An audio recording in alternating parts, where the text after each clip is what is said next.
Hello and welcome back. This is the week 4 lecture. So today I would like to get started on poetry. We've spent the last 2 weeks talking about fiction, so now it's time to move on to our next traditional literary genre. So, as I've said, there are kind of three traditional types of literature that we need to cover in this class. We are finished with fiction for now, so we're going to move on to poetry and spend a couple of weeks on poetry, and then we move on to drama or plays. So I asked you guys to read a section of chapter 2, obviously the section pertaining to poetry. That's only around 20 pages, 22 pages. So it's not too much, but I do know that the book can sometimes be a little difficult to understand. So I wanted to cover the key terms and concepts that we see about poetry in chapter 2, and I'll try to add a little bit more detail and clarification on some of these key ideas. And then, of course, next week we will be reading some examples of poetry, just like we did previously with fiction. So obviously, poetry is one of the oldest of the literary genres. It's been around for a very long time. It has roots going back to ancient Greece. And we know that it's long been very popular. It's a very long established, pretty well-known type of literature. But despite all of that, as the book says, poetry is notoriously difficult to define. And I know just from past experience that poetry sometimes turns students off. This is not always true, of course, and I hope some of you like poetry. Perhaps some of you read poetry in your free time, but often students can be a little intimidated by poetry. They can sometimes be a little put off by the complexity of poetry, by poetic language, and certain poetic structures that we're going to be exploring today. So along with kind of my efforts to clarify this part of chapter 2, I would also just like to kind of demystify poetry a little bit here today. Just make it a little bit easier to understand and a little bit less strange for those of us who might be a little bit uncomfortable with it. I would like for us to get a little bit more comfortable here today. So, I'm not going to cover everything from what we read, but they do mention early in our section of chapter 2 that, lyric poetry, which is what we're focusing on here today, lyric poetry should really put you in mind of song lyrics. And as we'll see, there are a lot of similarities between music and poetry. Poetry has a very musical history, a very musical past, and certain aspects of sound have never completely left poetry, and we can also see this dynamic at work in a lot of popular music. As you guys know, everybody, even if you're not a big fan of any particular type of music, we all know that songs have lyrics, and lyrics often feature certain poetic elements, such as rhyme scheme or meter and other types of, and various types of poetic language. So with music, even popular music, it doesn't really matter what kind of music you listen to. As long as you're familiar with some song lyrics, you can begin to understand some pretty important poetic principles that we're going to cover here today. So like the book says, the word lyric originally comes from a Greek word which actually refers to a musical instrument, which is a lot like a harp. So this is a reminder that, and we've talked about this before, ancient poetry was often accompanied by music. So when we go back to ancient Greece, a lot of their poetry would have been performed. It would have been sung, and there would have been musical accompaniment in the background. So we should remember that. Certain aspects of that history, that sort of musical background, they remain important today. So we get a little etymology about some words and stuff, and that's all fine, but we need to go back to something that we've discussed earlier, this basic distinction between poetry and fiction. We can also call this the basic distinction between verse, and that's what lyric poetry is written in, versus prose, which is what we find typically in short stories and novels. So I've already mentioned this distinction a little bit in the past, but let me say it again. With verse, with what we find in lyric poetry, we're typically going to see a form, a structure, some kind of organizing principle that usually revolves around meter or rhyme or both. And in other cases, maybe just certain kinds of poetic language. But typically, the form or the structure of traditional lyric poetry comes from meter and rhyme. And we're going to talk a lot more about meter and rhyme as we move forward in this lecture. But those are the main differences that distinguish poetry from fiction. In novels or short stories, we don't really expect to find a consistent rhyme scheme. We might find some rhyming, but we don't typically expect a consistent rhyme scheme to run throughout a novel, and we don't typically expect to find meter. Those are considered poetic elements, and we would expect to find those in poetry, but not prose, not fiction. But as the book points out, these distinctions and these definitions, they used to hold a lot of weight, but now things are changing, things have changed in our modern world, and a lot of contemporary poetry, a lot of modern poetry does not follow all of the traditional rules that used to govern lyric poetry. So we're going to talk more about that towards the end of lecture, but they mention this frequently in chapter 2, that a lot of modern poetry might look a little bit more like prose. A lot of modern poetry might not have rhyme, might not have meter, might not have other traditional elements of poetry. So these dividing lines do get a little bit blurry, and we'll talk more about that at the end. So we've also talked about another key distinction between narrative poetry and what we are looking at today, lyric poetry. So let me just reiterate that. We've already talked a little bit about the major type of narrative poetry. We talked about that when we were talking about fiction. We discussed the epic, and that is perhaps the most famous type of narrative poetry. But remember, this is weird because even though that is verse, we classify the epics with fiction because epics share more in common with short stories and novels in terms of their plots and their characters and their settings and their length and their detail. So we're not talking about narrative poems today. We're not talking about epics or romances or sort of some of those old long ballads. We mentioned all of those a little bit a couple of weeks ago when we were getting started on fiction. We're not covering those today. Even though they are written in verse, we consider them to be more like fiction. So we've already covered them. Today, we're talking about lyric poetry. And typically, lyric poetry, those poems will be shorter. And like the book says, they are normally focused on a single event or a single impression or a single idea.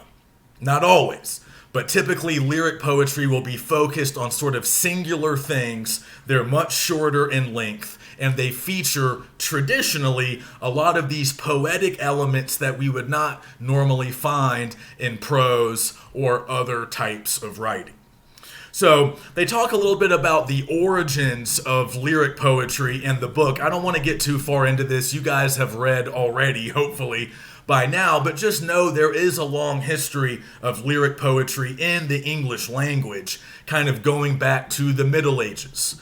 And all those old charms and riddles and the sung poetry of the Middle Ages. So singing poetry was not just an ancient thing. That was not just an ancient Greek thing. It was still pretty common and popular during the Middle Ages in Europe for poems to be sung as lyrics. Again, a lot like modern music. Poems would be sung by performers, and there would usually be a musical accompaniment. So that was still pretty popular up until maybe 500-600 years ago. So these are some of the ancestors of the modern lyric poetry that we can study today. And a lot of these poems were traditionally focused on love. And again, they were relatively short. They were like songs. They could be performed and digested relatively quickly. So remember that acoustic quality that they mention in chapter 2. By that, they just mean sound. The sound quality of poetry has always been important. It's always been a part of poetry, going back to the very origins of lyric poetry. So that's just a little bit of background, and then they go through a couple of the popular types of poetry. They mention elegies and odes. Those are ancient types of poetry that were kind of brought back during the Middle Ages or during the Renaissance in England, and they're still kind of around today, even though they are rather old-fashioned. An elegy is typically a lament for someone who has died, like an important person or maybe a loved one, somebody close to the poet, close to the speaker. And those were popular like in ancient cultures, and they're still around. And then an ode is typically sort of like a celebration of something or like a tribute to something, often an object, or in some cases even a person. They give you an example, I think from Keats in there, a famous ode. So these are older forms. They would have been quite popular like in the 1700s, in the 1800s. Again, they were ancient forms that kind of got brought back during those centuries, and they became quite popular again. Are they super popular today? No, maybe not to the same extent, but they're still around. The book also mentions the sonnet, and we're going to come back to the sonnet because this is probably the most popular and common type of traditional lyric poetry. And people still do write sonnets. Now, there's some modifications that often occur, but sonnets are still around, and they're very common. Shakespeare wrote sonnets. In terms of English language poetry, the sonnet is kind of maybe the most popular form or type, at least when we're talking about traditional lyric poetry. So we'll come back and discuss the sonnet a little bit more towards the end of lecture. So when we're trying to figure out the differences between poetry and other types of writing, again, we come back to these aspects of form and organization and certain things that poetry typically has that other types of writing don't have. So in chapter 2, they give us a pretty nice way to sort of understand this. They give us sort of 3 dimensions of poetry, 3 sort of levels or dimensions to understand. These are the 3 levels that poetry sort of exists on. And these are the 3 ways or the 3 areas in which poetry is kind of different from prose, fiction or other types of writing. So I think this is a useful thing for us to use, even though we can once again slightly change our terminology a little bit if we want to. But these are 3 good categories to keep in mind. So they talk about the verbal dimension. That basically just means words and poetic language. We're going to talk about that here in a moment. And then the visual dimension. We know what that means. Pictures, right? The visuals. And then finally, the third category is the most complex, but I would like to try to simplify it a little bit here today. In the book, it's referred to as the rhyming acoustic dimension.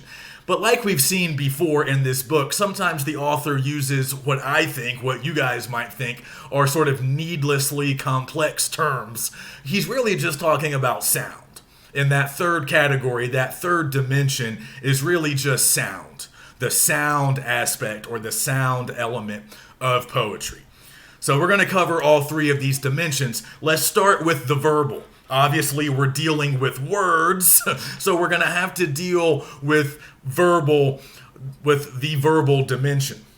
So they cover a few things here. They talk about poetic language and what that consists of. But they start out by talking about narration and the speaker of a poem. So you remember a couple of weeks ago, and even a little bit last week, we were talking about the narrative situation as it appears in fiction, all the different kinds of narrative situations. In other words, point of view.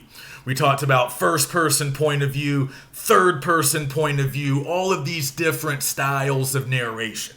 So we talked about omniscient, third person point of view, a more limited third person point of view versus a first person. So we talked about all those different narrative situations that occur in fiction. Well, as they say here in this next section of chapter 2, the narrative situation in poetry is typically a little bit less complex than what we might see in a novel. At least with lyric poetry, this is the case. In large part because lyric poems are short, and there's often just sort of less going on in terms of a story being told. There might not really be much of a narrative. There might not really be characters or much of a plot, and the narration as a result will be somewhat straightforward and maybe simple, but that's not always the case. So they talk about, some exceptions, and they show you one on page 41, this ballad by a famous British poet, Coleridge, where we actually have a very complex sort of narrative situation. We have multiple points of view, kind of a shifting point of view. We have a frame narrative, so it gets a little complicated there. But typically, with short lyric poems, the narration is pretty easy to track and identify. And typically, we call the narrator of a poem the speaker or the voice of the poem. It's not really wrong to still use the term narrator, but typically we use the term narrator to refer to narrative poetry like epics or other kinds of prose like short stories and novels, other kinds of fiction. So with poetry, we kind of use slightly different terminology, and that can be a little bit annoying. But just think of the narrator of the poem, that's just the speaker. All right, the speaker of the poem is equivalent to the narrator of a short story or a novel. But just keep in mind, some poetry will play around with point of view and present very complex narrative situations, but we don't see that as much in poetry as we do in other types of writing. But when we're talking about differences between poetry and other stuff, we also focus on what's often called poetic language.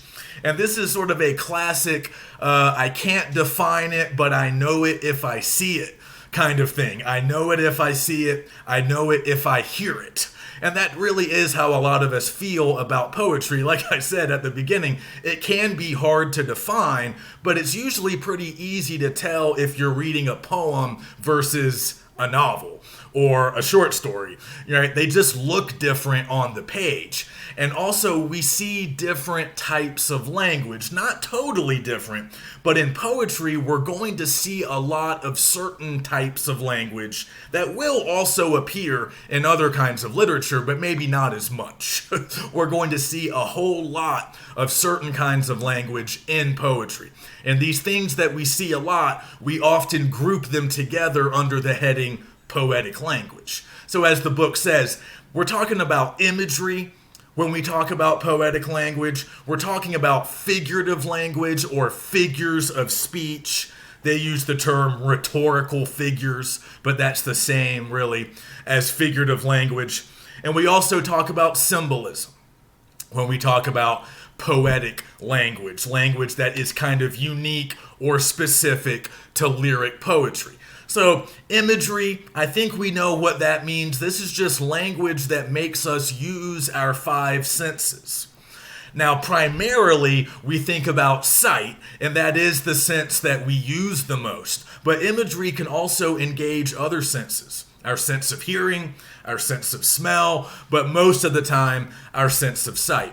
So imagery appears in all kinds of writing. I mean, you can find imagery in novels and short stories, but you find a lot of it in poetry. You find more concentrated doses typically in poetry. And the same goes for symbolism and figurative language. You guys know what symbolism is. You know what symbols are, right? Just objects or even people or other things in a text that represent larger things. They represent sort of larger concepts or ideas. Symbolism is often used to express abstract ideas, things that aren't necessarily tangible, things that you can't necessarily pick up and hold. So when I'm teaching symbolism in 101, I use the very simple example of a red rose representing love.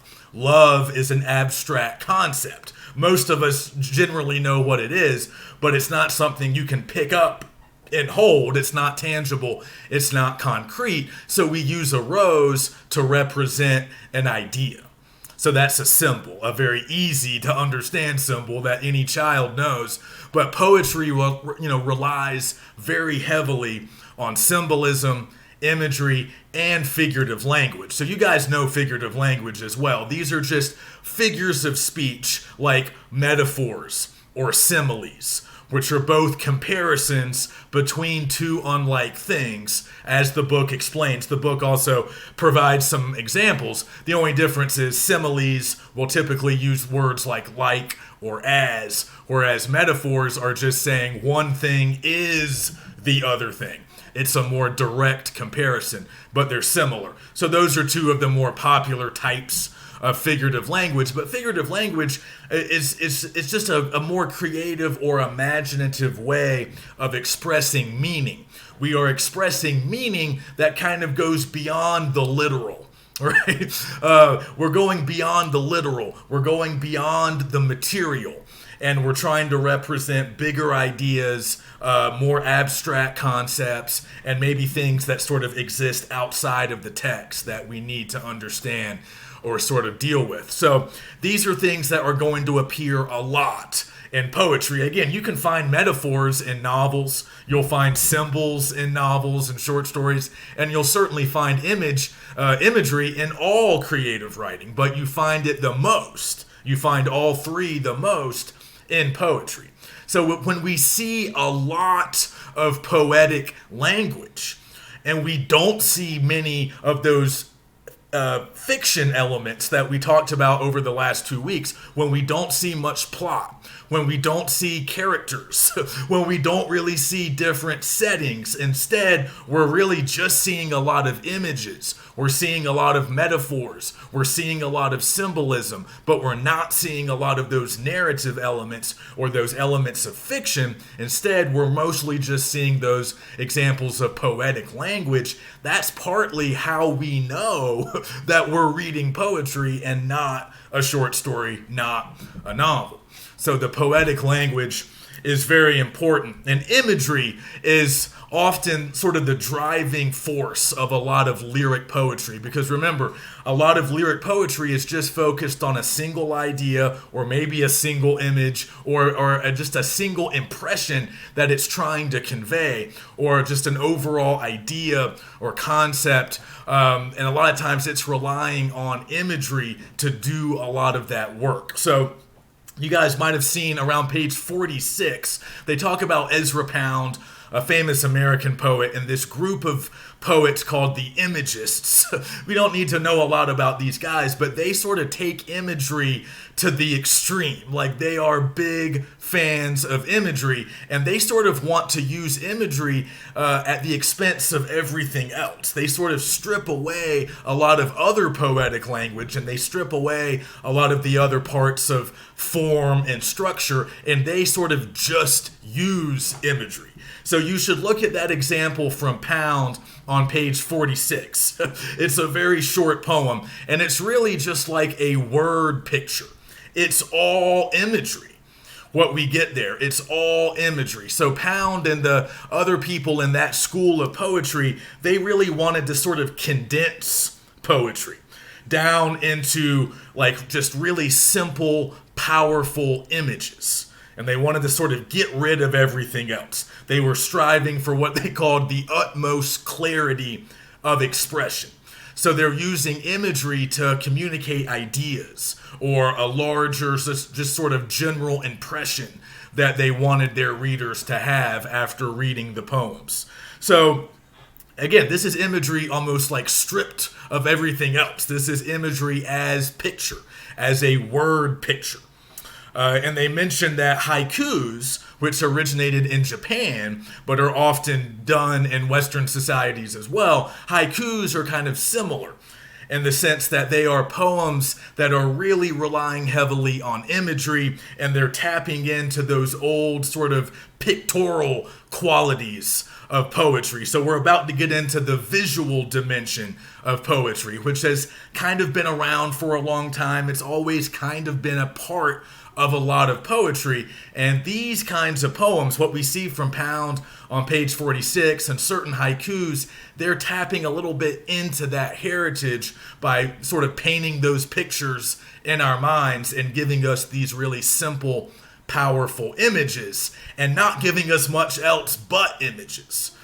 So we don't have to be that extreme with imagery, but a lot of lyric poetry, virtually all lyric poetry, leans pretty heavily on imagery, along with those other types of poetic language. Okay, so that's pretty much it for the verbal dimension. Now let's move on to the visual dimension. We don't spend too much time on this, but it is important to be aware of. So like they said, there's a whole genre of sort of visual poems that we often call picture poems. And they've been around for a long time, going back to the Middle Ages, throughout the early modern era. And we still have them around today, although they might not be quite as popular. And they give you some examples on pages 47 and 49. So picture poems are kind of cool. You should look at the one by George Herbert on page 47. Often the appearance of the words in these poems will help to sort of convey whatever the theme is. Like they're sort of literally making a picture,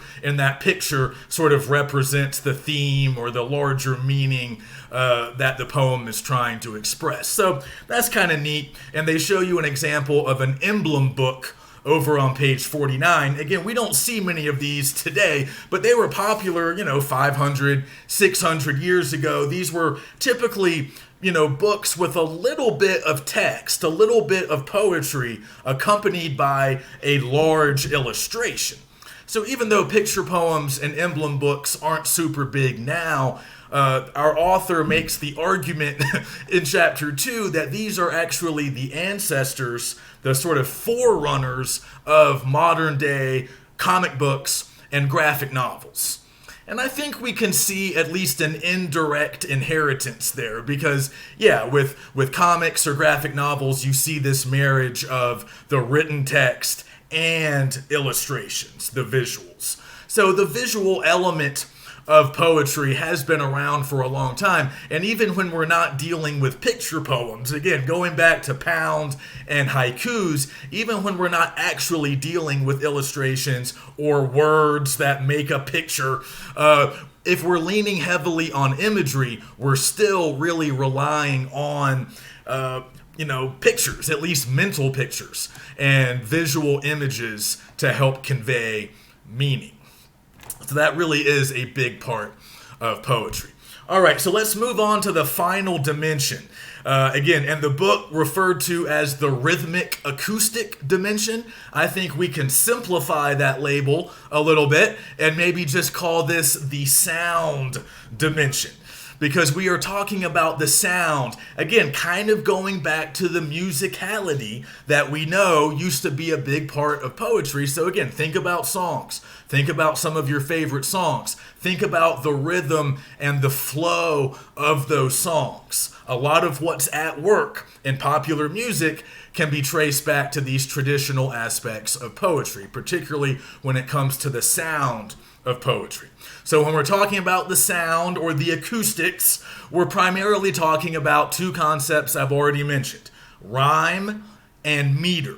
So it's time to really get into these concepts, and I know from past experience that a lot of students don't really like talking about meter. They don't really like to try to identify it or discuss it or analyze it, just because it can be tricky. It can be hard. Sometimes we learn a little bit about poetic meter in high school or maybe even earlier, and most of us are pretty familiar with rhyming.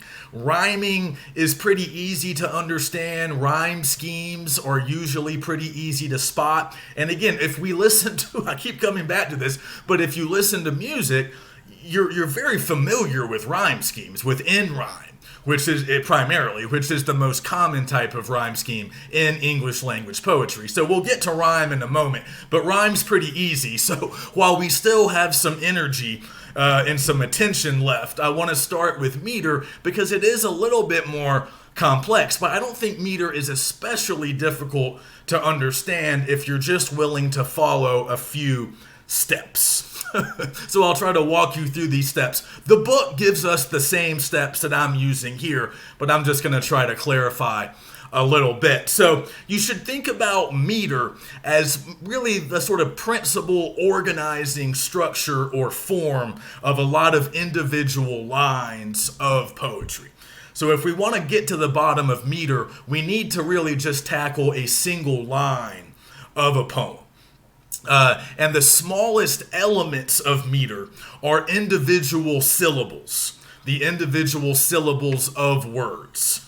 So as the book says, and syllables, by the way, can either be stressed or unstressed. So let's remember that. But as the book points out, the first step in sort of identifying meter is to basically just count out the syllables. So if you're looking at a single line of poetry, and you guys can do that with one of the examples, look at the example they give you at the bottom of page 52, or you can also maybe find another poem that you like, or even a song. Not all songs have meter, but a lot do. You could maybe find a song and do the same exercise, but get a line, just a single line, and then just break it down into the individual syllables in that line. And we all sort of did this in elementary school, right? So the man walked up the hill and saw the people. Just count out the syllables that occur in all of the words in that line. That's step one. We have to work with syllables to begin with. That's the smallest unit of meter. So divide up that line into individual syllables, just like they're doing at the bottom of page 52. Next, we need to figure out which syllables are stressed and which ones are unstressed. So this can be a little tricky sometimes, but just remember, in most English language poetry, the most common types of English language poetry will usually employ meters that involve alternating unstressed and stressed syllables. That's not always true. In other more weird forms, sometimes you'll have stressed, stressed, or unstressed followed by another unstressed, but typically we alternate. In the most common forms that we see, we alternate from unstressed to stressed. And also, as the book points out, in the English language, long vowel sounds tend to be stressed, and shorter vowel sounds tend to be unstressed. So again, look at the example. Look what they're doing at the bottom of page 52 and the top of page 53. So after you've counted out the syllables, figure out which ones are stressed and which ones are unstressed. Okay? And now we can move on to the next element of meter, which is metrical feet. And I know this sounds hard. People don't want to talk about metrical feet, but luckily we don't need to know all of the different metrical feet. We mostly just want to know the most common one, the most popular one used in English language poetry. But metrical feet are basically just the different ways that lines can be divided up. So the most common foot, or the most common example of metrical feet in English, the most common types of feet are usually based on two syllables. Okay, so our most common foot, our most common metrical foot is the iamb, or the iambic foot. This is what we see the most often in English language poetry. And the iamb consists of two syllables, one unstressed followed by one stressed. So that's an iamb. That's what we see the most of. So once you've counted up your syllables and you figured out which ones are stressed and which ones are unstressed, The next, and you figured out what kind of foot you're looking at, now you can figure out how many feet you have. So the book gives you a list of the most common metrical feet. Again, there's several. We have a spondy, we have a trochee, but the iamb is really the only one that I want you guys to worry about remembering, because it's the one we see the most often, and it's the one that we need to know in order to understand the sonnet, which we're going to talk about at the end of the lecture. So they also give you a list, I believe at the top of page 54, of all the sort of different counts of feet. So if you do you have just one metrical foot, the mono? Do you have two? Do you have three, four, five, or six? The one that we need to know is pentameter, because iambic pentameter is the most common meter used in English language poetry. So we already know what an iamb is, right? It consists of two syllables, one unstressed followed by a stressed. So we know what an iamb is. And if we have counted everything up and we know what's going on our line, we'll be able to figure out how many iambs we have. So if we're dealing with pentameter, that means 5. That means we have 5 iambs per line, or 5 iambic feet per line. Means the same thing. So that means we have 5 iambs, each consisting of 2 syllables. So that's a total of 10 syllables, and we're alternating unstressed and stressed. An unstressed syllable followed by a stressed syllable. So that's iambic pentameter. That's largely what Shakespeare wrote in. That's what the majority, not all certainly, but a lot of traditional lyric poetry in the English language was written in iambic pentameter. And people still use it. It's used in a lot of plays. It's the closest meter to the way people really talk. It's the closest meter. It's the meter that best approximates the sort of patterns and rhythms of regular, everyday speech. So, again, I know that's a lot of terminology and it's a lot to remember. You don't need to worry about all the different metrical feet, and you don't need to worry about hexameter and all the different meters. But just remember, when you are identifying meter, you have to do 2 things. You have to indicate the type of foot that we're dealing with. So the iamb, right? That's the type of foot, the iambic foot. So you start with that, right? Iambic. And then you have to tell us how many of those feet there are, right? So you have to tell us what type of foot we're dealing with and the number of feet. So iambic, that's the type of foot. Pentameter tells us how many feet there are. So we know what an iamb is, and we know that we have 5 of them. Okay, so that makes 10 syllables per line, and we're alternating unstressed and stressed syllables. So that's all iambic pentameter is. It's actually not that complicated once you know what you're looking for. And if you ever go back to Shakespeare and they give us a Shakespearean sonnet near the end of our reading for this week, you can count out the syllables. You can see that he's using this pretty much throughout. Some authors will deviate a little bit, so maybe sometimes you'll have 9 syllables instead of 10. Like, it's not science class, it's not math. We don't necessarily have to be 100% accurate and precise at all times, but traditionally, this is the kind of form that poets were working within. Right? The meter is one of the principal organizing parts of the form or the structure. So authors would kind of stay within that meter throughout the entire poem. That's sort of the traditional way of doing it. But along with meter, we're often going to find rhyme as well. Not always, as you know. Not all songs have rhyme scheme, and not all poetry utilizes a rhyme scheme, but a lot does. A lot of traditional poetry did rhyme. And there are different types of rhyme schemes. So you should remember that. The most common type, as I've said, is the end rhyme. That means the words at the end of the lines are rhyming. That's the easiest one to do. That's the easiest one to identify. And that's the one that shows up the most. But you can also find internal rhyme.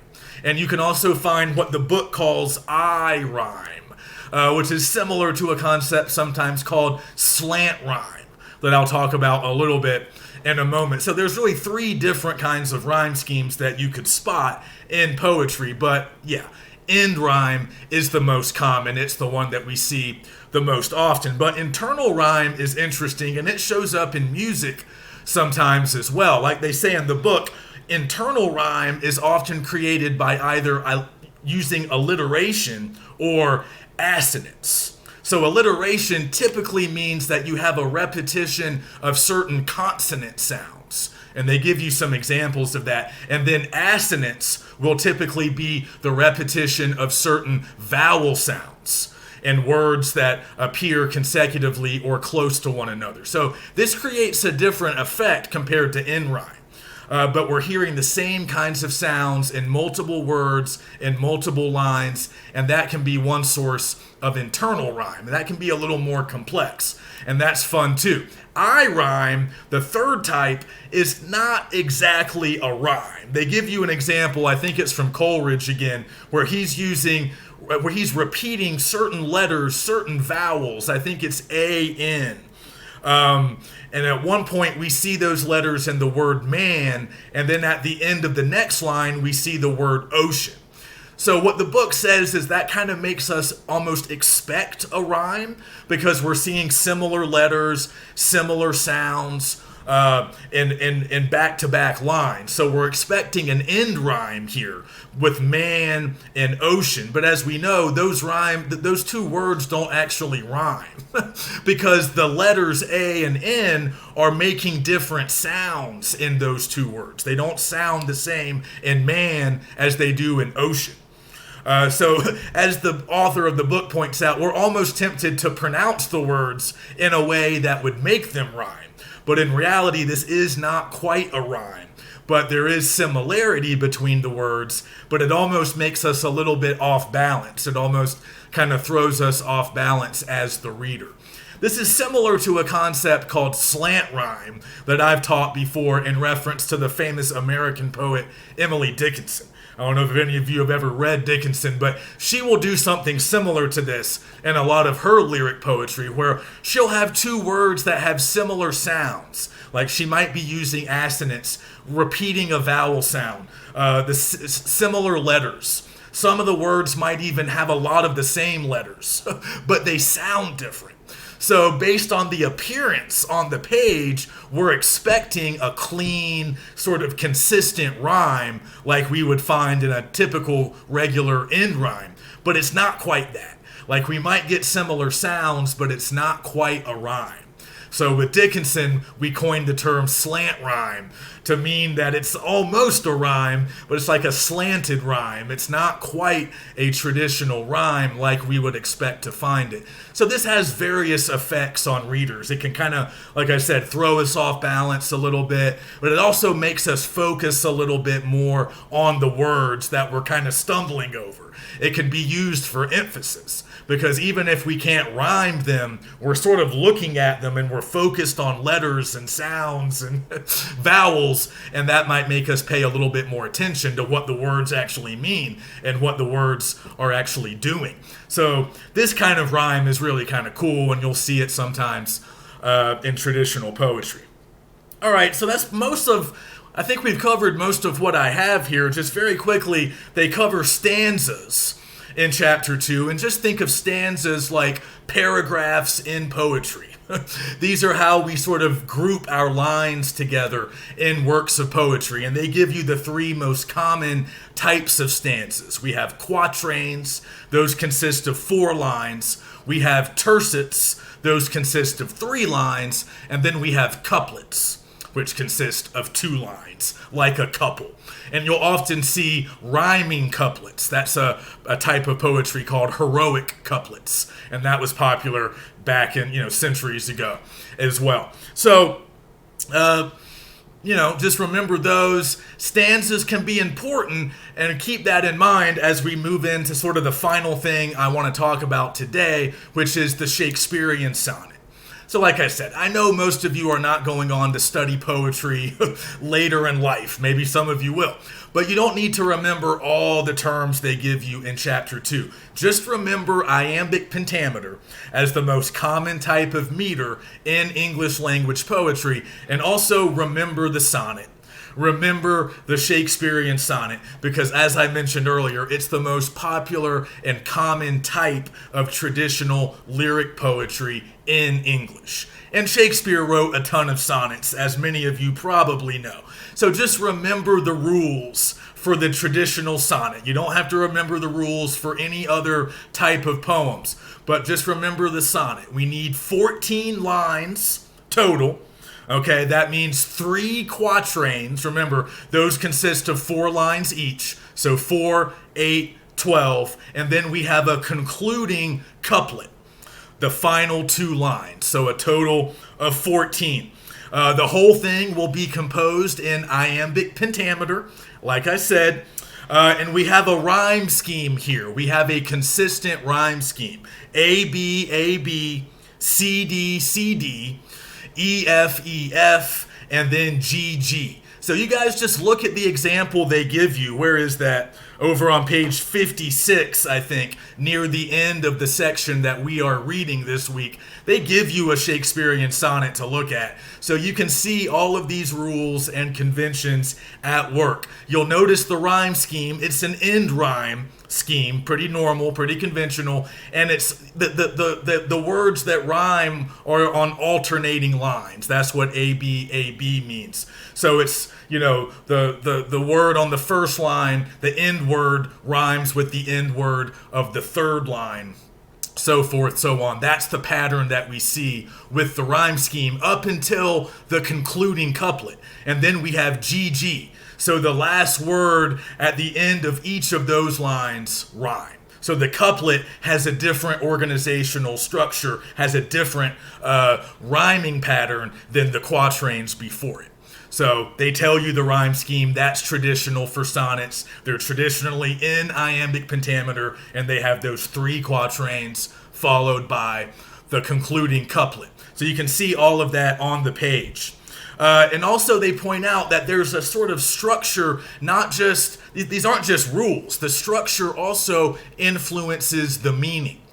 And that's important to remember. So they point this out. Each quatrain introduces an image or a metaphor, one of our types of figurative language, right? And those images or metaphors, they are working together and building up to the concluding couplet, which kind of drives the overall meaning home. So as the author tells us in chapter 2, there's this sort of connection between format, between the formal elements and the actual theme or the meaning of the poem. So, like when we talk about formal elements of poetry, that's everything that we've just been covering. All of those 3 dimensions, the verbal, the visual, and all of the stuff pertaining to rhyme and meter. Those are all the formal elements, the poetic language, the rhyme, the meter, how it sounds, how the words are working. Those are the formal elements. And we see all the rules that govern the formal elements. You have to have a certain meter. You have to have a certain rhyme scheme. You have to have certain stanzas. You're going to have a lot of imagery. You're going to have a lot of metaphors, a lot of symbols, all that poetic language. Those are the formal elements that we've been talking about. And then on the other side of things, we have the theme. We have the meaning, right? But these things work together. All of those formal elements are working to express the theme.